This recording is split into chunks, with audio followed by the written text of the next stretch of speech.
everyone, Assalamualaikum. Aji share কৰিবলৈ লৈছো বগৰী আচাৰ, বগৰী মিঠা টেঙা জ্বলা তিনিটা ফ্লেভাৰৰ আচাৰ। আৰু এই আচাৰটো মই কেনেকৈ বনাইছোঁ তাকে শ্বেয়াৰ কৰিম বুলি ৰেচিপি বনাম।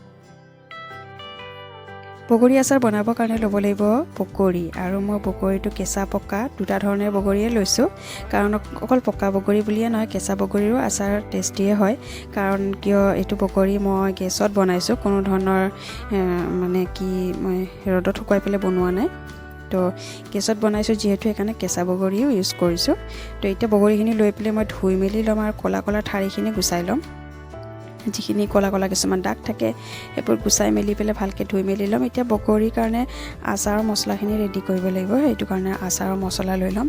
এইটো কিনা পেকেটৰ আচাৰৰ মছলাখিনি লৈছোঁ, আৰু এক্সট্ৰা অলপ চফ লৈছোঁ আৰু আজৱাইন লৈছোঁ। লগতে লৈছোঁ 3টা জলকীয়া, যিহেতু মই টেঙা মিঠা জ্বলা তিনিটাই মানে ফ্লেভাৰত বনাই আছোঁ, সেইকাৰণে এতিয়া মই গোটেই মছলাখিনি ফ্ৰাই কৰি ল'ম।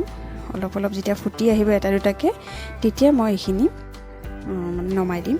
কাৰণ ফুটি আহিলে গম পোৱা যায় যে বস্তুখিনি মানে পকি গৈছে বা এইখিনি ফ্ৰাই হৈ গৈছে। তো এতিয়া মই এইটো খুন্দনিত লৈ পেলাই ফ্ৰাইখিনি খুন্দি ল'ম। কাৰণ কিয় গ্ৰাইণ্ডাৰত কৰিলে এইখিনি বস্তু বেছিকৈ মানে গ্ৰাইণ্ড হৈ যায়, আৰু খুন্দনিত কৰিলে অলপ অলপ মানে গোটা গোটা থাকি যায়, যিটো খালে মুখত লাগে তেতিয়া ভাল লাগে। আৰু মিঠাৰ কাৰণে মই গুড় ব্যৱহাৰ কৰি আছোঁ, আপুনি চেনিও ব্যৱহাৰ কৰিব পাৰে। তো গুড়খিনি মই এনেকৈ চচপেনত দি দিছোঁ, আৰু তাতে দিম এতিয়া তাতে একো নিদিওঁ, কাৰণ গুড়ত যদি পানী দিয়া যায় তো গুড়টো মানে কি আচাৰটো বেয়া হৈ যাব পাৰে। তো সেইকাৰণে এতিয়া গুড়খিনি মই এনেকৈ লৰাই পেলাই মিল্ট কৰি ল'ম। কাৰণ ল' ফ্লেমত কৰিব লাগে, হাই ফ্লেমত কৰিলে তলত লাগি ধৰিব বা জ্বলি যাব পাৰে। সেইকাৰণে ল' ফ্লেমত কৰি পেলাই লাহে লাহেকৈ এনেকৈ মই এইখিনি গুড়খিনি গলাই পেলাই মই ডাঙৰ ডাঙৰ পিচ দিছোঁ, সেইকাৰণে অলপ সময় লৈছে।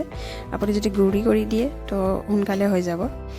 তো এতিয়া এইখিনি ভালকৈ যেতিয়া একদম প্লুক প্লুককৈ মানে উতলি আহিব, নমাই দিম। অলপ আছে আৰু এইখিনি এতিয়া হৈ যাব, গলি যাব। তো এতিয়া এইখিনি অলমষ্ট হৈ গ'ল, মোৰ গলি গৈছে গোটেইখিনি। আৰু এইখিনি লৰাই পেলাই এতিয়া ঠাণ্ডা হ'বৰ কাৰণে নমাই দিম। সেইখিনি হৈ গৈছে, এতিয়াৰ পৰা একদম উতলি আহিছে। এতিয়া কেৰাহী বহাম গেছত। এতিয়া আচাৰখিনি ৰেডি কৰোঁ। এতিয়া মিঠাতেল দি, ৰিফাইন তেল নহয় মিঠাতেল ব্যৱহাৰ কৰিছোঁ। যিখিনি মোৰ আচাৰ সেই পৰিমাণত মই তেল ব্যৱহাৰ কৰিছোঁ। মিঠাতেলটো গৰম হোৱাৰ লগে লগে ইয়াতে বগৰীখিনি দি দিছোঁ। মই আগতে কৈছোঁ যে মই কেঁচা বগৰী যিহেতু ইউজ কৰিছোঁ, সেইকাৰণে এইখিনি ফ্ৰাই কৰিব লাগিব এতিয়া। কাৰণ কেঁচা বগৰীত পানী থাকে আৰু পকাখিনি নাথাকে, সেইকাৰণে পানীখিনি গুচাই দিব লাগিব। সেইকাৰণে অলপ সময় এইটো লৰাই চামুচেৰে মই এইখিনি ফ্ৰাই কৰি ল'ম, যাতে কেঁচা বগৰীৰ পানীখিনি শুকাই যায়। আৰু যদি থাকিও যায় মাজতে এইখিনি শুকাই দিব লাগিব। আৰু এইখিনি এতিয়া হ'ব মানে ফ্ৰাই হৈ আছে, দেখিছে ফাটি আহিছে। এতিয়া ইয়াতে কাশ্মীৰী মিৰ্চ দিছোঁ 1 চামুচ, অলপ কালাৰৰ কাৰণে দিছোঁ এইখিনি। আৰু এতিয়া যিটো আচাৰ মছলা খুন্দিছিলোঁ সেইখিনি মছলা 3 চামুচ দি দিছোঁ, বা যিখিনি মই খুন্দিছোঁ সেইখিনি ইয়াতে লাগিবই। তো সেইখিনিয়ে মই ব্যৱহাৰ কৰিম, কাৰণ মই এইখিনি আচাৰৰ মছলা সিমানেই লৈছোঁ যিমানখিনি মোৰ আচাৰ মই বনাবৰ কাৰণে বগৰী লৈছোঁ, সেই পৰিমাণতে মই লৈছোঁ। এতিয়া এইখিনি ভালকৈ মিক্স কৰি লৈছোঁ ওপৰ তলকৈ, বগৰী আৰু আচাৰ যাতে একেবাৰে মিক্স হৈ যায়। আৰু যিখিনি ভিতৰৰ পৰা কেঁচা বগৰীৰ ভিতৰৰ পৰা পানী ওলাই আহিছে সেইখিনি শুকাব আৰম্ভ কৰিছে। এতিয়া পানীখিনি শুকাই গৈছে, অকল তেলখিনিয়ে আছে। তো এতিয়া ইয়াতে ক'লা নিমখ ব্যৱহাৰ কৰিছোঁ 1 চামুচ, সোৱাদ অনুসৰি। যিখিনি মোৰ মানে বগৰী আছে সেই পৰিমাণত মই আচাৰ নিমখ দিছোঁ। আৰু এতিয়া এইখিনি ভালকৈ মিক্স কৰি ল'ম। এইখিনি ওপৰ তলকৈ ভালকৈ মিক্স কৰি লৈছোঁ। এইখিনি এতিয়া মিক্স হৈ গৈছে। এতিয়া এইখিনিতে মই এড কৰিব লাগিব গুড়খিনি, যিখিনি মিল্ট কৰি থৈছিলোঁ। তাৰে আগতে দিছোঁ 2টা জলকীয়া, যিটো মই কৈছোঁ আগতে যে মই জ্বলা মিঠা আৰু টেঙা 3টাই ফ্লেভাৰ আছে ইয়াতে, সেইকাৰণে জ্বলাৰ কাৰণে জলকীয়া দি দিছোঁ। ইয়াৰ আগতে জলকীয়া গুড়ি মই কৰিছিলোঁ, কিন্তু এইখিনি এনেই দিছোঁ আৰু দেখিবলৈ ভাল লাগে এনেকুৱা দিলে। এতিয়া ইয়াতে মই এড কৰিম যিটো গুড় মিল্ট কৰি থৈছিলোঁ, সেইখিনি অলপ লাগি ধৰিছিলে। তো মই গেছত দি পেলাই অলপ সময় এইখিনি গলাই লৈছোঁ, কাৰণ তাত পানী নাই, তেল নাই, একো নাই যিহেতু, সেইকাৰণে অলপ সময় ঠাণ্ডা কৰিব গ'লে লাগি ধৰে। তো সেইখিনিক আকৌ গেছত দি পেলাই গৰম কৰি পেলাই ইয়াতে মই ঢালি দিম। এতিয়া এইখিনি গৰম হৈ গৈছে গুড়খিনি, আৰু এইখিনি এতিয়া ইয়াতে মই ঢালি দিছোঁ। গোটেইখিনিয়ে লাগিব, যিখিনি মোৰ বগৰী আছে এইখিনি দৰকাৰ হ'ব। যিখিনি মোৰ দৰকাৰ হৈছে সেইখিনিয়ে মই লৈছোঁ গুড়। আৰু এতিয়া এইখিনিক ভালকৈ মিক্স কৰি ল'ম ওপৰ তলকৈ ভালকৈ।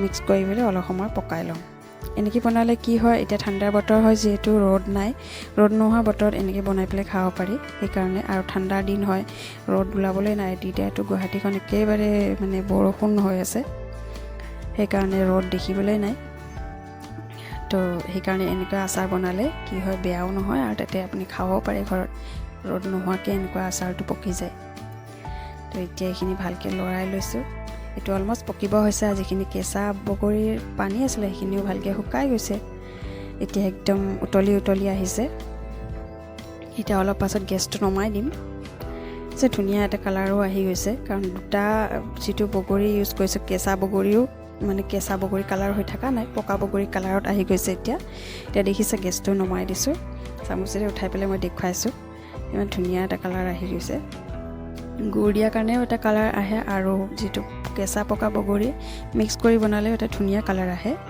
তো দুটা ধৰণৰ কালাৰ আহে তো সেইটোৱে আছিলে মোৰ আজিৰ বগৰীৰ ৰেচিপি এইটো আপুনি ভাত বা ৰুটিৰ লগতো খাব পাৰি বা চিলাৰ লগত খাব পাৰি বহুত বেছি টেষ্টি লাগে এনেকুৱা বনাই পেলাই খালে আপুনি যদি আজিলৈকে বনোৱা নাই তো এবাৰ হ'লে ঘৰত ট্ৰাই কৰি চাব যিবিলাকে বনাইছে তেওঁলোকেতো জানে যিবিলাকে বনোৱা নাই তেওঁলোকে এনেকৈ বনাই খাব পাৰে বৰষুণ বতৰত বা ঠাণ্ডা বতৰত ৰ'দ নথকা বতৰত এনেকৈ বনাই খাব পাৰে আৰু বগৰীটো যিটো বছৰৰ এটা সময়তে পোৱা যায় এনেকুৱা টেঙা বগৰী সেইটো ঠাণ্ডা দিনতে বনাব পৰা যায় আৰু এইটো গৰম দিনত আপুনি খাব পাৰে থৈ দিব পাৰে তো এনেকৈ মই এতিয়া বটলত ভৰাই লৈছোঁ এক বটল ভৰ্তি হৈছে আৰু বাকীখিনি মই বেলেগ বটলত ভৰাই দিম তো এনেকৈ বনোৱা বগৰী আপুনি যদি আজিলৈ বনোৱা নাই তো এবাৰ হ'লে বনাই চাব বহুত বেছি টেষ্টি হয় খাবলৈ তো এইটোৱে মোৰ ৰেচিপি আছিলে আজি এটা বিশেষ ৰেচিপি বুলি কয় ইয়াক অসমৰ এইটো ট্ৰেডিশ্যনেলেই হয় ক'বলৈ গ'লে তো এয়াই আছিলে মোৰ ৰেচিপি নেক্সট ভিডিঅ'ত আকৌ লগ পাম তেতিয়ালৈ আহিছোঁ বাই আৰু মোৰ ভিডিঅ'বোৰ চবে থেংক ইউ ছ' মাছ